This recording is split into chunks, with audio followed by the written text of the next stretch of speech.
Beloved, believe not every spirit, but try the spirits whether they are of God, because many false prophets are gone out into the world.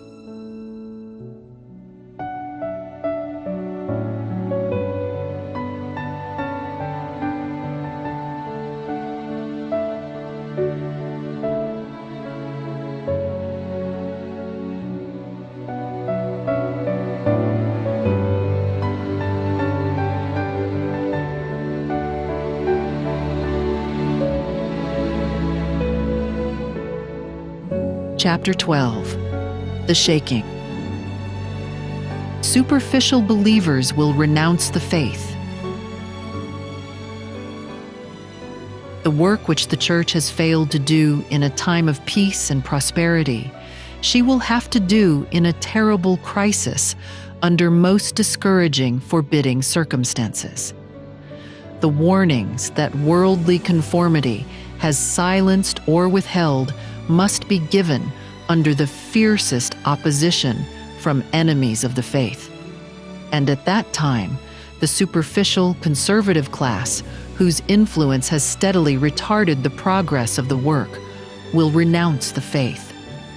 If Satan sees that the Lord is blessing his people and preparing them to discern his delusions, he will work with his master power to bring in fanaticism on the one hand and cold formalism on the other, that he may gather in a harvest of souls. Those who have had privileges and opportunities to become intelligent in regard to the truth, and yet who continue to counterwork the work God would have accomplished, will be purged out. For God accepts the service of no man whose interest is divided. As trials thicken around us, both separation and unity will be seen in our ranks. Some who are now ready to take up weapons of warfare will in times of real peril make it manifest that they have not built upon the solid rock. They will yield to temptation. Those who have had great light and precious privileges but have not improved them will, under one pretext or another, go out from us. The straight testimony produces a shaking.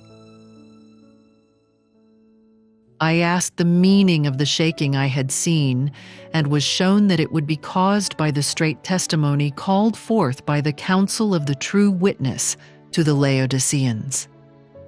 This will have its effect upon the heart of the receiver, and will lead him to exalt the standard and pour forth the straight truth. Some will not bear this straight testimony. They will rise up against it, and this will cause a shaking among God's people.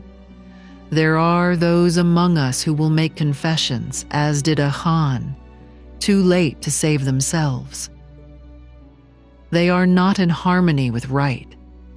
They despise the straight testimony that reaches the heart, and would rejoice to see everyone silenced who gives reproof. The Lord calls for a renewal of the straight testimony born in years past. He calls for a renewal of spiritual life. The spiritual energies of His people have long been torpid, but there is to be a resurrection from apparent death. By prayer and confession of sin, we must clear the King's highway. Unjust criticism causes loss of souls. Even in our day, there have been and will continue to be entire families who have once rejoiced in the truth, but who will lose faith because of calumnies and falsehoods brought to them in regard to those whom they have loved and with whom they have had sweet counsel.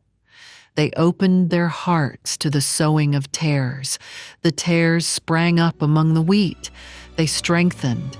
The crop of wheat became less and less, and the precious truth lost its power to them.